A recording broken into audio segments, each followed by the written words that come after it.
뭐 101, 102 지금 이제 5호 경비단으로 통합돼 있지만 그런 것부터 시작해서 정말 많은 자원들이 동원돼서 저는 해야 된다고 봅니다. 요번의 경우는 완전히 갈등 구조 속에서 왔고 저희가 자 보세요. 우리가 이렇게 다시 역으로 보자고요. 쌍권 포함해서요. 이 정도까지 무리수를 두면서 어떤 후보를 바꾼다. 또는 바뀌지 않더라도 마찬가지예요. 예. 이렇게까지 무리수를 둔다고 할 때 우리는 강 건너 불구경이라고 웃으면서 얘기했지만 한번 이렇게 생각해 보세요. 이들이 한덕수로 바꿔서라도 이긴다는 희망이 없으면 이렇게까지 미친 짓에 가까운 걸 하겠냐고요. 예. 그럼 이기는 방법 하나밖에 없지 않습니까? 제거하는 거죠. 두 가지가 있죠. 또 예. 하나가 있을 수 있죠. 또 하나는 뭡니까? 부정선거가 있을 수 있죠.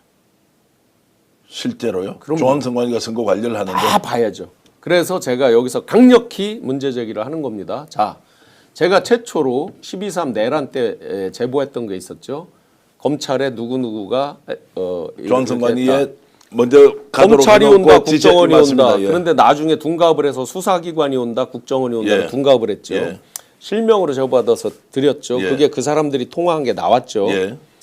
자, 그러면 그때 사진에 뭐가 찍혔습니까? 중앙선관위에서 위에 서버 상단을 찍고 있죠. 예, 공개된 예. 사진을 예, 보시면 예. 그게 개통도 로그 개통도를 찍는 겁니다. 예. 서버에 보면 수많은 코드들이 불이 짬짬짬 수백 개가 있죠. 거기에 예, 보시면 예, 예. 거기에 다 그림이 있죠. 개통도 언론에 검색만 해보세요. 나와 있어요. 그 로그 개통도만 정확히 사진이 찍혀도요. 원격으로 해킹을 해서 할 수 있다는 게 나와 있어요. 지금까지는 중앙선관위는 완벽하게 외부로부터 들어오는 해킹은 차단할 수 있다고 돼 있는데 인트라넷으로 해서 인트라넷만 쓰기 때문에 차단된다고 했잖아요. 예. 자, 그러면 그날 뭘 들고 나온 건 없다고 그랬잖아요. 만에 하나요. 만에 하나입니다. 가정입니다. 예. 그날 출동했던 사람들 중에 20명이 특사경이 출동을 했습니다. 방첩사에. 예. 그 20명의 특사경들이 뭐냐면 그 일종의 디지털 포렌식에 특화된 사람들이에요. 4인 1조씩 해서 뭐 몇 개, 5인 1조로 해서 4군데를 출동했다고 나와 있습니다. 그건 보도가 돼 있습니다. 자, 그들이 가서 만약에 뭘 들고 온 게 아니에요. 숙주가 심어져 있으면 어떻게 해요? 와, 근데 제가 공개했던 문서에 보시면 예.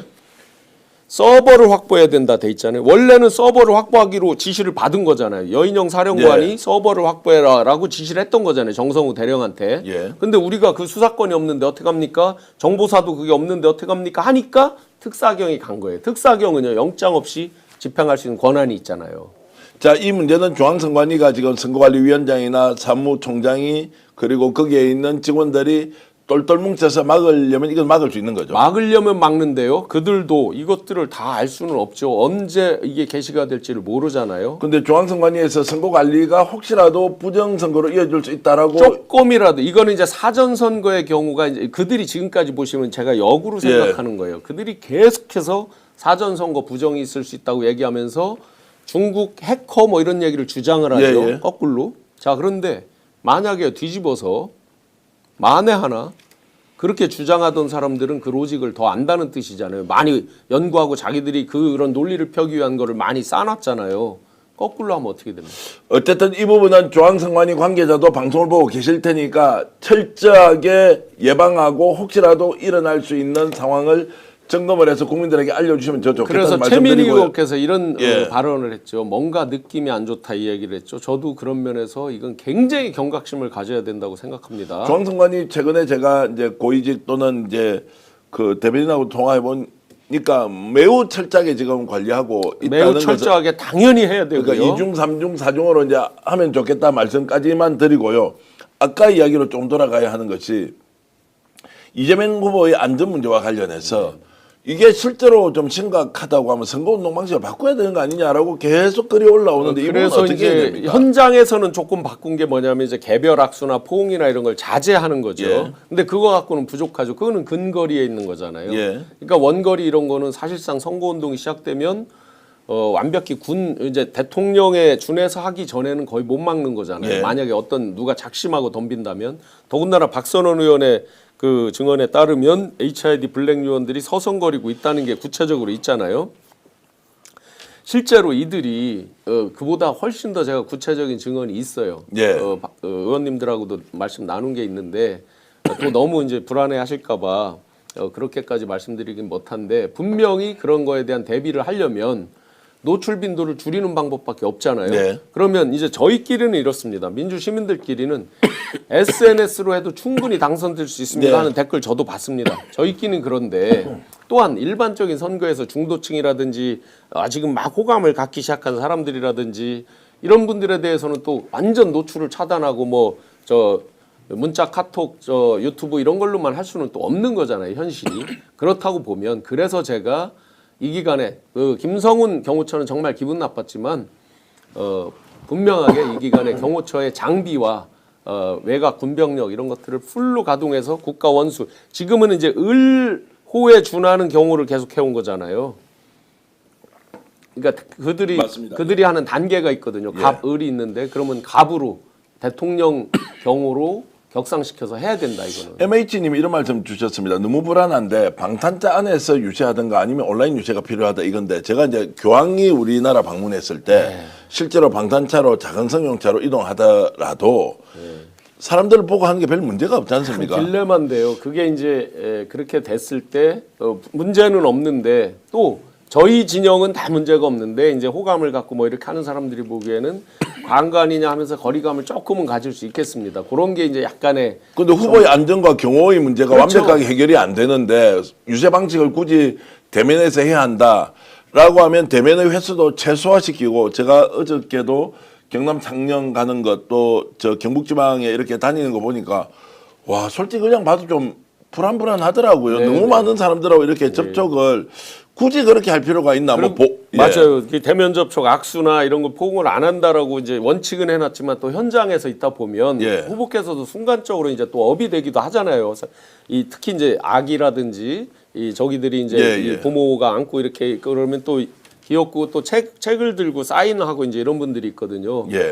후보께서는 제가 알기로는 함부로 그 집에 예를 들어 우편물이나 이런 것들을 함부로 뜯어보거나 이렇지 않는 거는 완벽히 훈련이 돼 있으신 걸로 알고 있습니다. 왜냐하면 탄저 이런 거 기억나시잖아요. 옛날에 소포 이런 걸로 해가지고 하는 거 그런 거는 완벽히 돼 있는데 현장에서 그 자서전을 가지고 와서 사인 받고 하는 걸 차마 거기서 또 거부할 수는 없잖아요. 거부했을 때 만약에 그 카메라에서 그 비치는 모양이 그렇다면 또 얼마나 그에 대한 비판이 여론이 또 많겠어요.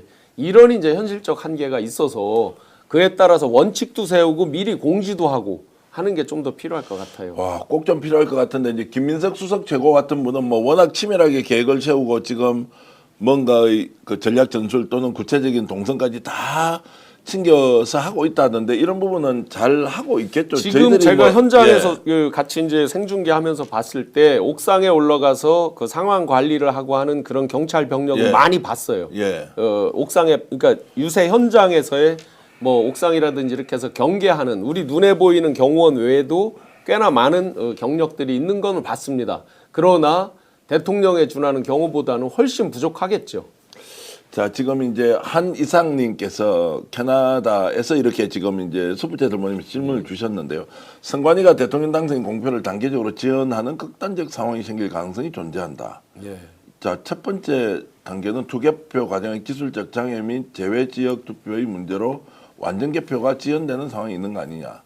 두 번째는 개표 절차 후보자 자격의 문제 제기 및 선거 무효 소송 가처분 활용으로 공표가 지연될 수 있다. 3단계는 국가 비상사태를 이유로 정치 사회적 혼란을 조장 공표를 연기하고 고착할 수 있다. 야, 이게 이제 지금 우리가 추론의 영역과 상상의 영역 그리고 사실과 좀 다른 부분일 수 있는데 이제 이렇게 걱정하는 분들이 많이 있습니다. 하나하나 일일이 이제 답변을 드리긴 어렵지만 그만큼 지금 불안감이 높아지는 것은 국힘은 자멸하고 있고 후보는 이재명밖에 안 남아 있으니까 이것은 오히려 정상적인 후보가 경합을 하는 상황 같으면 훨씬 더 안전하게 관리할 수 있는데 불확실성이 너무 크게 존재하니까 걱정이 굉장히 많이 되거든요. 그래서 이 걱정에 제가 걱정을 더해드리려는 차원은 아니고 강 건너 불구경으로 우리가 뭐 즐길 수 있고 개별 사안마다 배꼽을 잡고 웃을 수는 있는데 그런데 근본적으로 다시 돌아보면 왜 이들이 목숨을 걸 정도로 사실은 어제 싼 건 이건 목숨을 건 셈이거든요. 왜냐하면 자기들 정치적 생명을 걸은 거예요. 만약에 가처분해서 뭐 판사의 판결문이 만약에 오늘과 내일 있을 국힘의 액션까지도 어떤 코멘트가 있다 그러면 자기들은 죽는 거잖아요. 정치적으로. 맞습니다. 그럴 가능성도 있습니다. 이거. 맞죠? 있는 거죠. 예. 그렇게까지를 리스크를 감당하면서 했다? 그 얘기는 우리가 수도 없이 얘기하는 배후에 누구누구가 있다라는 거 이런 것까지를 다 감안했을 때 그 정도 목숨 걸으려면 이기려고 하는 거잖아요. 예. 단순히 그냥 당권만 갖기 위해서 한다. 예. 이걸로 우리가 보면 안 된다. 절대로 당권을 노리는 것 때문에 한덕수가 이렇게 나와서 김문수와 단일을 한다 만다 김문수 아웃시킨다 이런 것이 아니라 마지막 6월 3일 이전까지 어떤 수단과 방법을 동원하더라도 이재명 되는 것은 무조건 목숨 걸고 막아야 한다. 그래서 우리가 조희대 대법원도 계속해서 기일은 이제 항소심에서 연기해 놨지만 탄핵 얘기도 하고 하는 것들이 계속 예를 들어 이병철 변호사님이나 여러 전문가들이 지적하는 게 그 하루 전에도 뭐를 할 수 있다라는 어떤 우려들을 우리가 하는 거잖아요. 극단적인 경우 이들이 그동안 정상적이었다면 어떤 이런 내란 쿠데타 이후라도 정신 차리고 미안하고 석고대죄를 하고 이런 거였다 그러면 조금이라도 우리가 안심을 하겠는데 지금 이제 불과 20여일밖에 안 남았습니다. 긴장의 날도 20여일밖에 안 남았으니까 그때까지 정말 가능한 모든 거를 다 고민하면서 걱정하면서 대비를 해야 된다. 그 차원입니다. 경호 철두철미 이 말 아무리 강조해도 지나치지 않고요. 대박님 이런 말씀 주셨고요. 박한수님도 모든 분야에서 철저히 검색해야 합니다. 그리고 지금 차의 경우를 두고 준비해야 합니다. 하얀 겨울님 말씀 참 과하다는 느낌보다는 이런 걱정들이 좀 잘 후보에게 반영이 되어야 한다. 마지막 그 순간까지 어떤 일이라도 일어나서는 되지 않는다. 만약에 그렇다고 하면 이것은 우리나라가 아예 멸망하는 것과 똑같은 정도의 상황이기 때문에 좀 불편하더라도 우리가 이해해 줘야 되는 거 아니냐 이런 말씀 드리겠습니다. 하나만 더 뭐 읽어주시고 여러분들이 지금 댓글 주고 계시고요. RIMI님, 보라님, 부산시민님, 스톤님 그리고 좋은 삶을 위하여님, 이종원님 그리고 이일경님, 젠틀맨님 방탄차로 유세를 하면 된다. 꼭 이거 쓰자 이렇게 하셨는데 그리고 스텔라 L님 여러분들이 이렇게 좋은 의견 주셨습니다. 한 말 좀 더 하시죠. 예. 네, 이제 그 한 가지 더는 만약에 이제 한덕수로 됐다 쳐요. 예. 김문수 후보가 됐을 땐 조금 더 얘기가 다를 것 같긴 한데 한덕수로 됐다 치면 어찌 됐든 자기들 딴에는 그게 이제 신상이 되는 거잖아요. 예. 그러면 여론조사에서 추세를 만들어가는 거. 지금 뭐 명태균 씨가 이번 판에 뭐 관여는 안 하겠지만. 일종의 이제 추세를 만들어가는 이런 부분을 앞으로 굉장히 눈여겨 봐야 됩니다. 일주일 전부터는 공표 금지잖아요. 네. 그러면 지금부터 한 2주 정도 남은 거죠. 여론조사 공표하는. 그런데 확정이 됐다 하면서 지금은 이제 황당한 컨벤션 효과는 생겼어요. 네. 좋은 쪽은 아니지만 집중도는 높아졌습니다. 좋든 싫든 간에. 그러면 이것이 관심을 끌었다고 그래서 어느 정도 추세를 만들어가는 그들이 굉장히 그들 편에서 있는 여론조사 기관 몇 개가 눈에 보이는 게 있잖아요.